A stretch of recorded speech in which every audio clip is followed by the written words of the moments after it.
They never thought that it would be you, divine and in your prime, still in all the juice. Crazy, sexy, cool. We on top. We riding through. Tree garden near the way. And they can't even get a stay. So guys, I'm back talking about feminine energy. I'm going to go back once again to my childhood. This is very sensitive information, but I'm going to talk about it because I don't talk about it. So I'm at a point in my life where I can talk about it without, crying or frustration or anxiety about it, okay? So another way your narcissist parent can break your energy, your feminine energy. Mine's it was a lot of name calling. Is the reason why I don't call myself a bitch or a bad bitch. I never use that. I never use that in my vocabulary. I understand people that do, and I understand where it comes from and why they say that. But I don't call myself that. I don't hang around people that call themselves that or that will address me as such, right? So,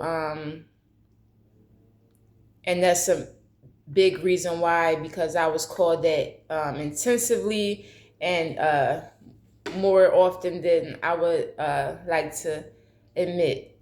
And, from a younger age, I was, from 5 years old, I was molested. And it went on until I was 17. And people say, why did it go on so long? Because I had, what is that called? I don't know what it's called, but it's basically I looked up to the person that was molesting me. He made it so where I believed in him more than my mother. My mother was a certain way that I seen as a child that I didn't appreciate, I didn't like. And something in me knew something in her was not correct. But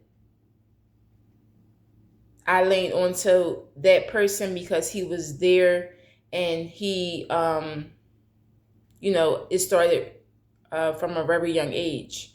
Anyway, it was oral. I was being, like, he would come into my room late at night. It was a bad situation.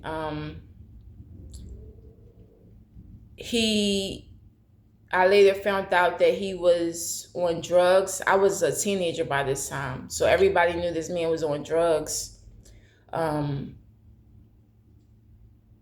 didn't even realize, but when I got older, I realized there were plates around our house of,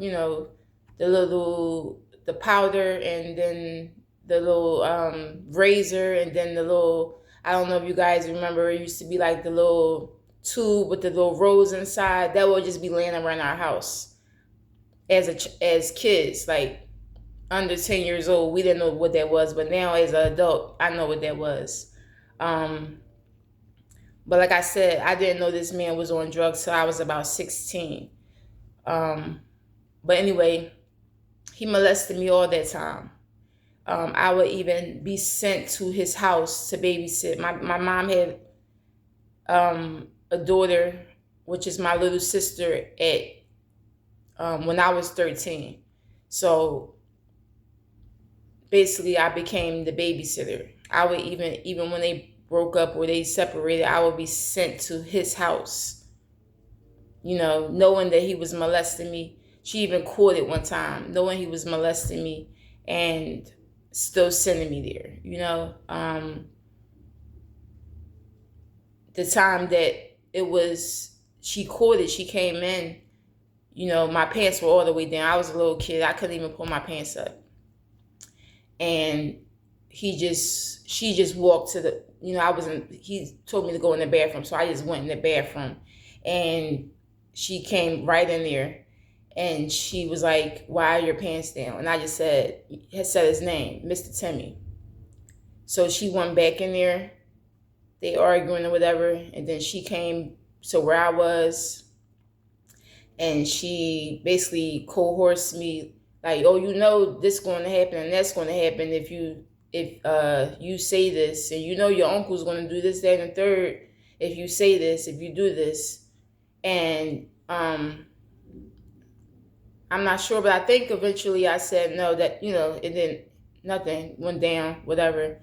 And he still lived there, and it still kept happening. And eventually, well, before that, I'm going to say this. I used to go to a church. I had faith as a child. I used to go to a church right across the street from my house on Wayne and Walnut Lane. And I used to go there. Me and my friends would go there. We used to have fun, run around the church, with things you do in church, right? So one day I came home and I was praying to a cross. I think the people there told me about it or told me what to do, whatever the case was. And the person that was molesting me, he told my mom that I shouldn't be doing that, and it was confusion and this, that, and the third, because he was into some kind of I don't know what he was exactly, but yeah, he would wear those hats with the moon shapes and the stars and all that kind of stuff. That's what it is. Because I was like, I said earlier, I was leaning towards him. And that was because he had knowledge that I didn't know about. I loved information since a child. So he knew that. So he used that to lure me in and for me to be comfortable with him and things like that. So be careful with that. Be careful with your children and who they're interacting with and things like that, because usually these people are among the family. He also would call me his daughter a lot, but not my brothers, because my mom had me and my brothers at the time. So he would insinuate that, yeah, that's my daughter, but not my brothers. I noticed that. He would put them in a corner a lot, things like that. Yeah. In our house, we didn't have any pictures on the walls. It was only a picture of him on the wall. A picture of him, I remember it clearly. He was in a suit, I think a gray suit, like a smoky gray suit. And he was standing by a Christmas tree, and there was like a couple boxes of presents under the tree. But that's the only picture we had in our house. But now I think about it, it's a little creepy, but yeah. The only picture we had in our house, in that apartment, was of him. What else do I want to mention? Yeah, this molestation went on. Like I said, I was sent to his place to babysit. One day she came there and asked me about it, right? She came to his place. He lived here now, as I'm older. He lived there with someone that you would consider a crackhead, whatever. But she was very clean. Everything was clean, spotless. But she came there and she was questioning me. And she asked me, did he touch me or whatever, something like that. Or were we having sex? I told her no, we weren't having sex. He never had sex with me. We never had sex. He tried, though, when I became about that age, 15, 16. So this man was a a vicious predator, if you ask me, because it was like he was what do you call that word? Grooming me. So basically, so he can be with me or whatever the case. Yeah, be with me when I grew up. So, and I had a lot of anger. Every time he would come around, I would be very upset because even after, he did that to me in my early days. He would even come around to my family's home on holidays. No one said anything. No one did anything. No one confronted him.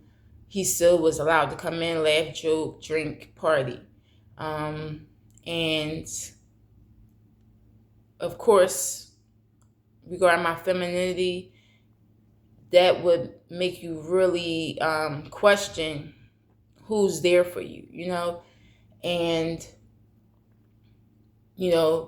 I found out a couple of my family members, or maybe just a few, I'm not going to name no names, but they were doing drugs with him. So, or gaining money, receiving money still. So he was allowed to be around, and that's unfortunate. But yeah,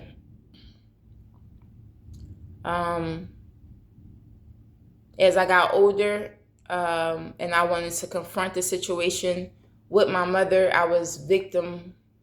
I guess that's called victim blaming. I'm the culprit. I'm the one that seduced this man, her man. But I was a 5-year-old child, so I can't seduce a grown person. When I became of age,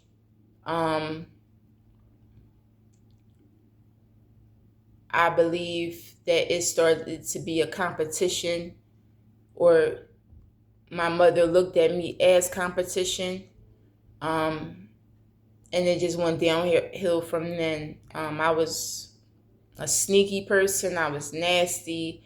I was neglectful. I was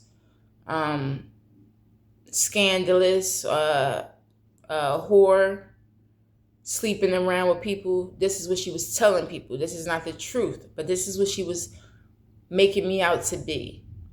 And now I realize it was all to cover her tracks, to make her look like she was not involved, when she was totally involved. And we have to take accountability. And I was very forgiving. I just wanted answers of what was really going on and why it was going on. But I never got those answers. I got more confusion and more victim blaming, like I was being promiscuous. And like I said, I was 5 years old when this started. I didn't realize I was a seer until I was like 35, 36, something like that, when I got my first deck. But all throughout those years, I still was around my family. I still was around my mother, because I wanted to be with my mother. I wanted to love on my mother. I wanted her to love me. I wanted